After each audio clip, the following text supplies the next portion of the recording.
don't see that in the educational system. One of these studies with kids, they had to call it off after 2 years. The test scores were getting so bad.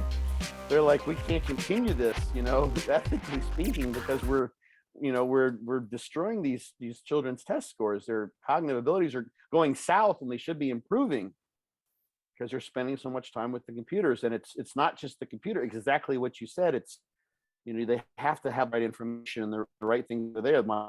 My friend, that was done for her, and it wasn't like she loves her parents. She had fun playing those games. They were a blast. Yeah. So, it's a matter of what you feed in. And like one last thing that's kind of important to one point that he makes. So kind of stealing his stuff, but it's such valuable information. He talks about, the reward center in the brain, that gets lit up when you do something that you like.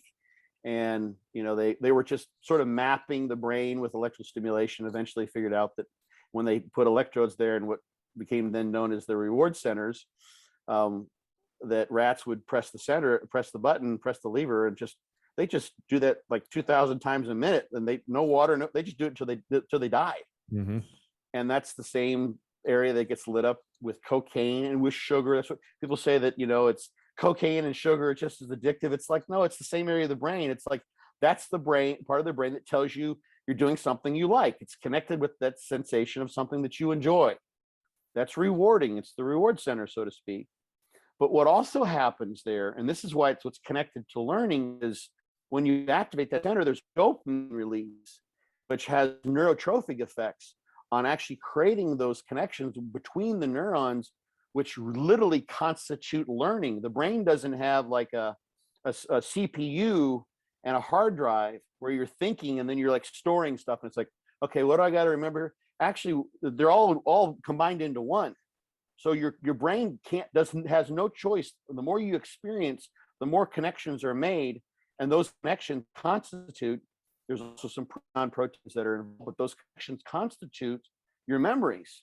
So it's the doing that creates the learning, and the more you enjoy, the more your reward center is activated, the better you're going to form those connections. The more you're perpetuating that neuronal growth and those connections, which are that which means you've learned something, you've gotten better at something, you've gained knowledge or a skill or what have you. So yeah, very interesting. Another interesting correlation that I studied at one point in time was the correlation between emotion and memory. And so when something is, and this is all part of the brain as well, it happens all inside of it. It's not by accident. It's part of the process, and it's the same process. So when something is more emotionally triggering, obviously, whether it's good or bad, we tend to remember it, right?